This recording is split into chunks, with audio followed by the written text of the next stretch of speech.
22 por derechos de sangre, o por méritos. El calor de una pequeña hoguera retornó la conciencia a Wulfgar, que se despertó totalmente aturdido, sin poder comprender, en un principio, lo que veía a su alrededor. Se apartó la manta que lo cubría, y que no recordaba haber traído, y luego, de pronto, reconoció a Muerte de Hielo, que yacía muerto a pocos metros de distancia, con el enorme carambano clavado con firmeza en su espalda. La nube de oscuridad se había disipado, y Wulfgar observó embobado con qué precisión había lanzado las flechas el Drow. Una de ellas sobresalía del ojo izquierdo del dragón, y otras dos habían quedado clavadas en la boca. Wulfgar estiró el brazo para recuperar la seguridad que sentía, con Aegisfan en las manos, pero no pudo ver el martillo por ningún lado. Tras intentar desentumecer las piernas, el bárbaro se las arregló para ponerse de pie, y empezó a buscar frenéticamente su arma. Entonces se le ocurrió preguntarse dónde estaría el Drow. De repente, oyó ruidos en la habitación contigua, y con las piernas agarrotadas, empezó a andar con cautela hacia allí. Al llegar a la entrada, vio a Drizzt, de pie sobre un montón de monedas de oro, intentando romper la capa de hielo que las cubría con el arma de guerra de Wulfgar. Drizzt advirtió que el bárbaro se estaba acercando, y lo saludó con alegría. «Buenos días, matador de dragones». «Buenos días, amigo elfo», respondió Wulfgar, contento de ver de nuevo al Drow. «Has hecho un largo camino para seguirme». «No demasiado largo», replicó Drizzt al tiempo que conseguía romper otro trozo de hielo del tesoro. «Como había poca diversión en 10 ciudades, y no podía dejar que me llevaras ventaja en nuestra competición 10,5 a 10,5», declaró, con una ancha sonrisa. «Y ahora, un dragón compartido entre los dos. Reclamo la mitad de la honra». «Es tuya, y te la has ganado con mérito», admitió Wulfgar. «También puedes reclamar la mitad del botín». Drizzt le enseñó una pequeña bolsa que llevaba, colgada del cuello con una fina cadena de plata. «Unas cuantas chucherías», le explicó. «No necesito riquezas, y, en cualquier caso, dudo que pueda sacar demasiadas cosas de aquí, así que unas cuantas chucherías serán suficientes». Escarbó en la pila que había acabado de separar del hielo, y descubrió un mango de espada con incrustaciones de gemas, y en cuya negra empuñadura de diamante estaba esculpido el hocico de un gato de caza. Aquel intrincado trabajo de pedrería atrajo la atención de Drizzt, que, con dedos trémulos, extrajo el resto del arma de la pila dorada. Una cimitarra cuya hoja curva era de plata, y los extremos de diamante. Drizzt la alzó por delante de él, maravillado por su ligereza y su perfecto equilibrio. «Bueno, unas cuantas chucherías», y esto corrigió. Mucho antes de enfrentarse al dragón, Wulfgar ya se había estado preguntando cómo iba a salir de aquellas cavernas subterráneas. «La corriente es demasiado fuerte, y la cascada demasiado alta para pensar en volver por Evermeld», le dijo a Drizzt, aunque sabía que el Drow debía de haber llegado ya a la misma conclusión. «Incluso si consiguiéramos remontar la corriente, no me queda grasa terreno para poder resistir el frío de la superficie». «Yo tampoco tengo intención de volver por las aguas de Evermeld», le aseguró Drizzt. «Sin embargo, confío siempre en mi experiencia para meterme preparado en situaciones como esta.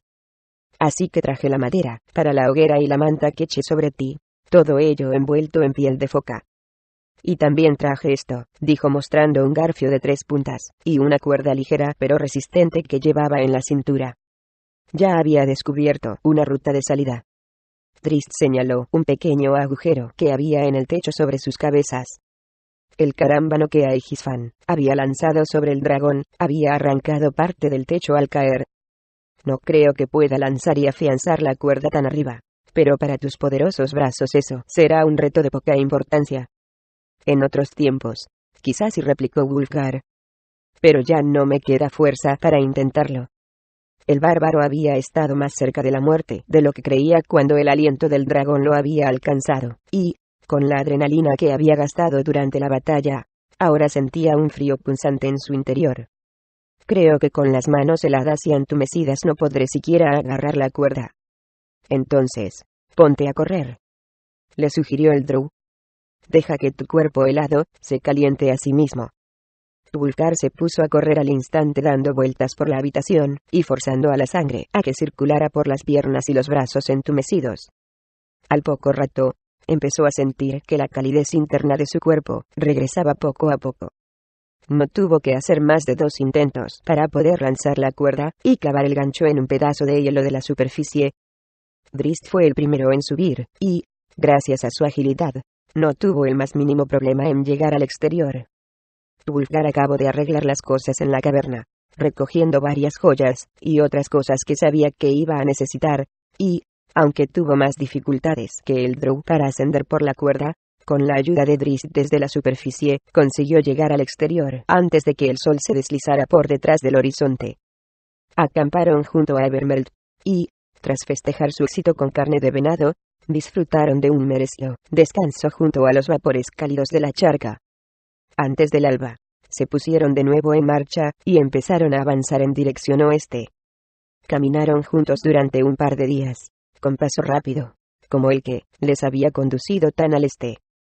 Cuando volvieron a encontrar las huellas de las tribus que se estaban reuniendo, ambos sabían ya que había llegado el momento de separarse.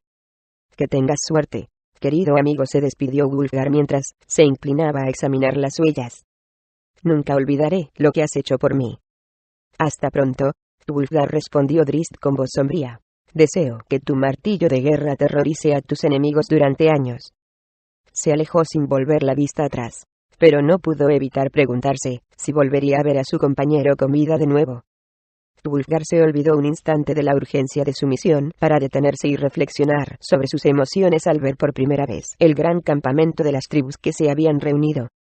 5 años antes, el joven Wulfgar se había encaminado a una reunión semejante, llevando con orgullo el estandarte de la tribu del Elk, cantando a voz en grito la canción de tiempos, y compartiendo el aguamiel con los hombres que iban a luchar, y que probablemente murieron a su lado. Por aquel entonces, se había enfrentado a la batalla de un modo distinto, como si fuera una prueba gloriosa de un guerrero. Inocente salvajismo, murmuró, consciente de la contradicción entre las dos palabras, al pensar en su ignorancia de aquellos días. Sus ideas habían sufrido un cambio considerable. Bruenor y Drizzt, al hacerse amigos suyos, y enseñarle las complejidades de su mundo, habían dado existencia real a la gente que un día él había considerado simplemente como enemigos, con lo que lo habían obligado a afrontar las brutales consecuencias de sus actos. La bilis le subió a la garganta al pensar en que las tribus estaban preparando otra ofensiva contra 10 ciudades, y que, además, esta vez su orgullosa gente iba a marchar a la guerra al lado de goblins y gigantes. Mientras se acercaba al campamento, vio que no se había levantado ningún engorroit, ninguna sala de aguamiel. En el centro, habían instalado una serie de pequeñas tiendas, cada una de ellas con su correspondiente estandarte, rodeadas de hogueras y de soldados comunes. Al echar un vistazo a los estandartes, vio que, aunque estaban presentes casi todas las tribus, su fuerza combinada no debía de ser ni la mitad de la que habían ostentado 5 años antes. Las observaciones de Drizzt, según las cuales los bárbaros todavía no se habían recuperado de la masacre de Brinsander, eran dolorosamente ciertas. 2 guardias se acercaron a recibir a Wulfgar. El bárbaro no se había tomado molestia alguna para entrar a escondidas, así que dejó a Egisfan en el suelo y alzó los brazos para indicar que sus intenciones eran honorables. ¿Quién eres tú para venir sin escolta y sin que te inviten al consejo de Afstag?, preguntó uno de los guardias. Observó al extraño de arriba abajo, y se quedó impresionado por la corpulencia de Wulfgar así como por la maravillosa arma que había dejado a sus pies. No tienes cara de mendigo, pero tu rostro no nos es conocido. En cambio yo sí que te conozco, Redhak, hijo de Horn el Rojo, replicó Wulfgar al reconocer a uno de sus antiguos compañeros. Soy Wulfgar, hijo de Beornegar, guerrero de la tribu del Elk. Os perdí hace 5 años, cuando atacamos 10 ciudades, le explicó, eligiendo con cuidado las palabras para no mencionar la derrota que habían sufrido allí. Los bárbaros nunca hablan de recuerdos tan poco agradables. Redhak estudió al joven con atención. Había sido amigo de Beornegar, y recordaba al chico, a Wulfgar. Calculó mentalmente los años que habían transcurrido, comparando la edad en que había conocido al muchacho con la edad que aparentaba aquel extraño, y pareció satisfecho de que las similitudes no eran pura coincidencia. Bienvenido a casa, joven guerrero, exclamó alegre. Sé bienvenido. Gracias, replicó Wulfgar. He visto cosas grandes y maravillosas, y he aprendido gran sabiduría. En realidad, Tengo muchas historias que contaros, pero no dispongo de mucho tiempo. He venido a ver a Eafstag. Rebhak asintió, y al instante, condujo a Wulfgar a través de las hileras de hogueras. Eafstag se alegrará de tu regreso. No es demasiado, respondió Wulfgar en un murmullo. Una multitud de curiosos se aglomeró alrededor del corpulento guerrero a medida que se acercaba a la tienda central del campamento. Rebhak se introdujo en el interior para anunciar a Wulfgar, y volvió al instante con el permiso de Eafstag para que entrara. Wulfgar agarró a Egisfan y se lo apoyó en el hombro, pero permaneció inmóvil ante la puerta que Rebhak mantenía abierta para que entrase. Lo que tengo que decir tiene que hacerse abiertamente y delante de la gente, dijo, con tono lo bastante alto para que Eafstag lo oyera. Dile a Eafstag que salga. Confusos murmullos empezaron a resonar a su alrededor ante aquellas palabras de desafío, ya que, según los rumores que habían circulado por la multitud, Wulfgar, hijo de Beornegar, no era un descendiente de sangre real. Eafstag salió al instante de la tienda, y se acercó unos pasos a la persona que lo había desafiado, con el pecho erguido, y la mirada de un solo ojo fija en Wulfgar. La multitud se apartó, a la espera de que el rudo rey abofeteara al impertinente joven, pero Wulfgar le devolvió la peligrosa mirada a Eafstag, y no se movió un centímetro. Soy Wulfgar, declaró con orgullo. Hijo de Beornegar, y, antes que él, hijo de Beorne. Guerrero de la tribu del Elk, y participante en la batalla de Brinsander. Dueño de Aegisfan, el gigante enemigo. Mantuvo el martillo alzado ante él. Amigo de los herreros enanos y discípulo de Gwaeron, tormenta de viento. Matador de gigantes e invasor de guaridas. Asesino del jefe de los gigantes, el gigante de escarcha, Big Green. Se detuvo un instante y esbozó una amplia sonrisa al pensar en el impacto de su siguiente revelación. Cuando estaba seguro de tener a todo el auditorio pendiente de sus palabras, prosiguió: soy Wulfgar, matador del dragón. Eafstag parpadeó. Ningún hombre vivo de la tundra había reclamado nunca un título tan noble. Reclamo el derecho al desafío, concluyó Wulfgar en un tono de voz bajo y amenazador. Te mataré, replicó Eafstag con toda la calma que fue capaz de simular. No temía a ningún hombre, pero observaba con cautela los corpulentos hombros de Wulfgar y sus poderosos músculos. El rey no tenía la más mínima intención de poner en peligro su posición esta vez, a las puertas de una aparente victoria sobre los pescadores de 10 ciudades. Si conseguía desacreditar al joven guerrero, la gente no permitiría nunca que se celebrase la batalla. Obligarían a Wulfgar a retirar su desafío, o lo matarían al instante. ¿Bajo qué derecho de sangre te atreves a hacer semejante desafío? ¿Vas a conducir a nuestro pueblo a los pies de un brujo?, le espetó mientras intentaba aguzar al máximo el oído para saber si la multitud aprobaba o desaprobaba su acusación. Harás que alcen sus armas en una causa común con goblins y orcos. Aunque nadie se atrevió a protestar en voz alta, Wulfgar percibió que varios de los demás guerreros no estaban de acuerdo con la inminente batalla. Aquello explicaba la ausencia de una sala de aguamiel, ya que Eafstag era lo suficientemente listo para saber que en una reunión semejante podía aparecer ese desacuerdo de una forma violenta. Rebhak intervino antes de que Eafstag pudiese responder, de palabra o con sus armas. Hijo de Beornegar, dijo con firmeza, todavía no te has ganado el derecho a cuestionar las órdenes de nuestro rey. Has reclamado abiertamente un desafío y las leyes de la tradición exigen que justifiques, por derecho de sangre, o por méritos propios, el derecho que te ampara para pedir semejante combate. Las palabras de Rebhak revelaron su excitación, y Wulfgar supo al instante que el antiguo amigo de su padre había intervenido para evitar una pelea no reconocida, y, por lo tanto, no oficial.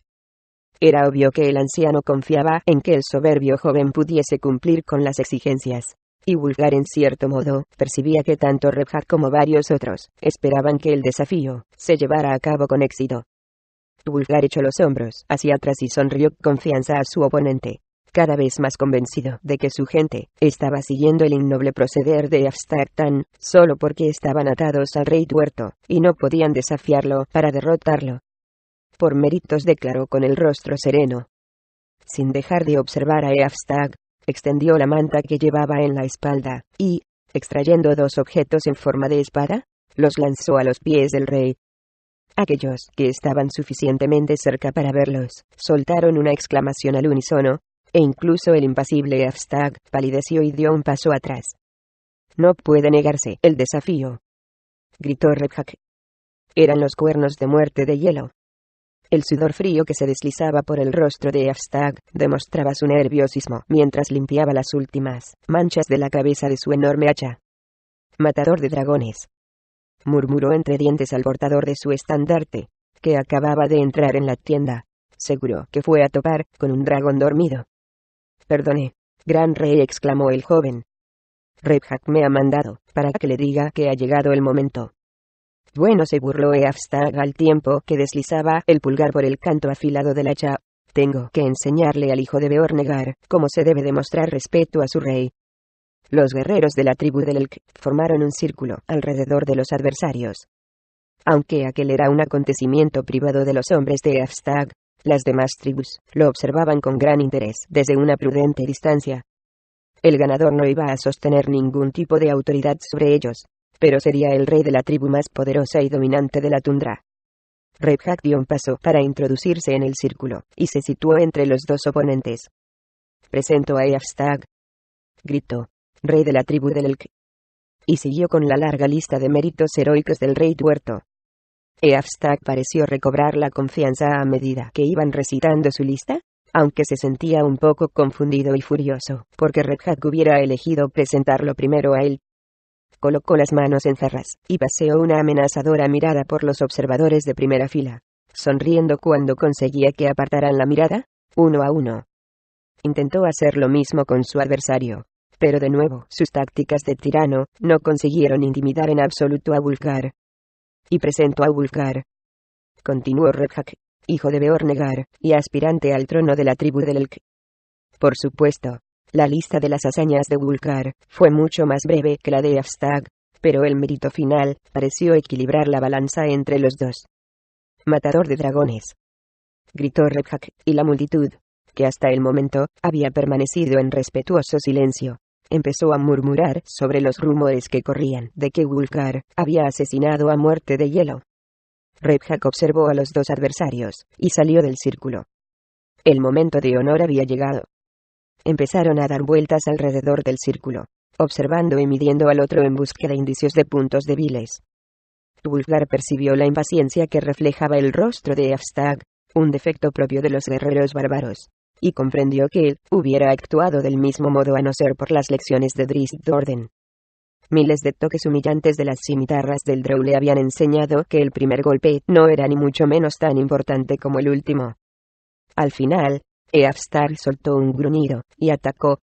Wulfgar también gruñó en voz alta, y pareció prepararse a recibir el golpe, pero en el último momento, se echó a un lado, con lo que Eafstag, impulsado por el peso de sus pesadas armas, pasó por el lado de su adversario, y estuvo a punto de tropezar con la primera línea de espectadores.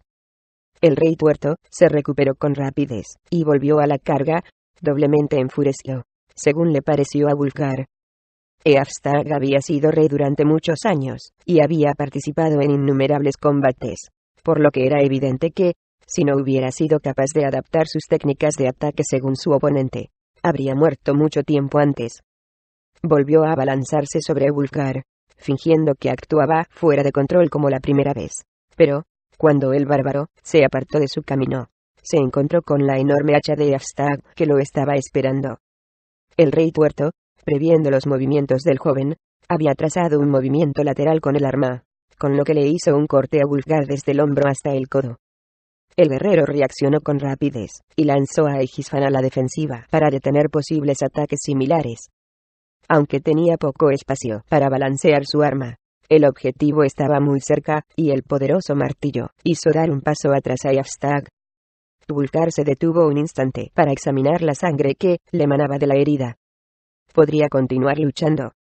«Esquivas bien», gruñó Eafstag al tiempo que se separaba unos pasos de su oponente. «Nos habría sido de utilidad en nuestras filas. Es una lástima que tenga que matarte». El hacha volvió a actuar, golpe tras golpe, en un ataque furioso cuyo objetivo era finalizar pronto la lucha. Sin embargo, si las comparaba con las escurridizas cimitarras de Drizzt Do'Urden, el hacha del rey parecía moverse con lentitud, Así que Wulfgar no tuvo mayores dificultades en esquivar los ataques, e incluso en propinar algún golpe de martillo sobre el amplio tórax del rey. La frustración y el cansancio habían enrojecido el rostro del monarca tuerto. Un adversario fatigado actúa empleando toda su fuerza en cada golpe, le había explicado Drizzt a Wulfgar durante las semanas de entrenamiento. Pero raras veces se moverá en la dirección obvia, la dirección que tú piensas que va a tomar. Wulfgar examinaba a su oponente con atención en busca de su punto débil. Por su parte, el sudoroso Eafstag, resignado a ver que no podía romper la vil defensa de su enemigo, más joven y rápido, alzó la enorme hacha por encima de su cabeza, y embistió, al tiempo que soltaba un poderoso alarido para dar más énfasis a su ataque. Pero los reflejos de Wulfgar habían sido aguzados por el filo de las cimitarras y el exceso de ímpetu que Eafstag puso en el ataque, le advirtió que podía esperar un cambio de dirección. De modo que alzó a Egisfan, como si fuera a detener el golpe, pero giró la empuñadura justo en el momento en que el hacha descendía e intentaba el ataque con un revés lateral. Confiando plenamente en el arma que le había forjado el enano, Wulfgar retrocedió un pie y se torció para recibir de frente la hoja del hacha contra el filo de Egisfan. Las cabezas de las dos armas chocaron entre sí con increíble fuerza. El hacha de Eafstag se rompió en pedazos, y la violenta vibración hizo caer al suelo al rey. Egisfan permanecía intacta. Wulfgar podía haber acabado con Eafstag de un solo golpe. Redhag cerró con fuerza los puños esperando la inminente victoria de Wulfgar.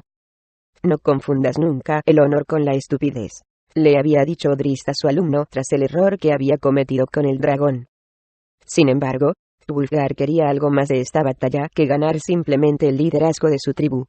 Quería producir un impacto duradero en todos los espectadores. Así que dejó caer a Egisfan, y se acercó a Eafstag en igualdad de condiciones. El rey bárbaro, sin plantearse el motivo de su buena fortuna, se abalanzó sobre Wulfgar, y rodeó al joven con sus brazos en un intento de lanzarlo al suelo. Wulfgar se echó adelante para resistir el ataque, afianzando los pies con firmeza en el suelo, y consiguió detener el empuje de su contrincante, más pesado que él. Empezaron a luchar cuerpo a cuerpo con rabia, intercambiando golpes antes de acercarse demasiado al otro, para que los golpes fueran ineficaces. A ambos les brillaban los ojos azules e hinchados, y en sus rostros se destacaban cardenales y cortes por doquier. Eafstag estaba más cansado, y le costaba más esfuerzo respirar por culpa de su voluminoso abdomen. Rodeó a Wulfgar por la cintura, e intentó de nuevo tumbar a su infatigable enemigo. En aquel momento, Wulfgar cogió con las manos la cabeza de Eafstag. Los nudillos se le pusieron blancos, y los músculos de los brazos y los hombros se tensaron, al tiempo que empezaba a apretar. Eafstag se dio cuenta al instante de que estaba en un apuro, porque la fuerza con que lo abrazaba Wulfgar era mayor que la de un oso blanco. Empezó a moverse frenéticamente, hundiendo los puños en las costillas de Wulfgar, que estaban al descubierto, con el fin de romper la mortal concentración del joven. Wulfgar recordó en ese instante uno de los consejos de Bruenor: piensa en la comadreja, muchacho, acepta los golpes menores, pero nunca dejes de infligir tú los mayores. Los músculos del cuello y la espalda se hincharon cuando consiguió poner al rey tuerto de rodillas. Horrorizado por la fuerza del abrazo, Eafstag intentó tirar de los antebrazos de hierro del joven, en un vano intento de aliviar la presión cada vez más intensa. Wulfgar se dio cuenta de que estaba a punto de matar a uno de su propia tribu. «Ríndete», le gritó a Eafstag, deseando encontrar una alternativa más aceptable. El orgulloso rey respondió con un puñetazo final. Wulfgar alzó la mirada al cielo. «No soy como él», gritó, impotente, justificándose ante cualquiera que quisiera escucharlo. No le dejaba otro camino. Los corpulentos hombros del joven adquirieron un tono púrpura a medida que la sangre se aglomeraba en ellos. Vio que el terror en el rostro de Eafstag se convertía en incomprensión en el preciso instante en que oía el crujido de los huesos, y sentía que sus enormes manos aplastaban el cráneo. En aquel momento, Redhag hubiera tenido que introducirse en el círculo para anunciar al nuevo rey de la tribu del Elk, pero, al igual que los demás testigos, permaneció inmóvil y boquiabierto observando la escena. Con ayuda del viento helado que lo empujaba desde atrás, Drizzt se apresuró a recorrer los últimos kilómetros que lo separaban de 10 ciudades, y, La misma noche del día en que se separara de Wulfgar, alcanzó a ver la cima nevada de la cumbre de Kelvin. La visión de su hogar lo hizo avanzar todavía con más rapidez, pero sus aguzados sentidos captaron algo que era por completo inusual. Un ojo humano nunca habría podido percibirlo, pero la vista de Halcón del Drow consiguió adivinar que era una columna de oscuridad que empañaba las estrellas situadas, más bajas en el horizonte al sur de la montaña, y otra, más pequeña, al sur de la primera. Drizzt se detuvo de pronto, y aguzó la vista para comprobar sus sospechas. Luego, se puso de nuevo en marcha, con más lentitud, pensando en qué otra ruta podía tomar. Caer Konig y Caer Dineval estaban ardiendo,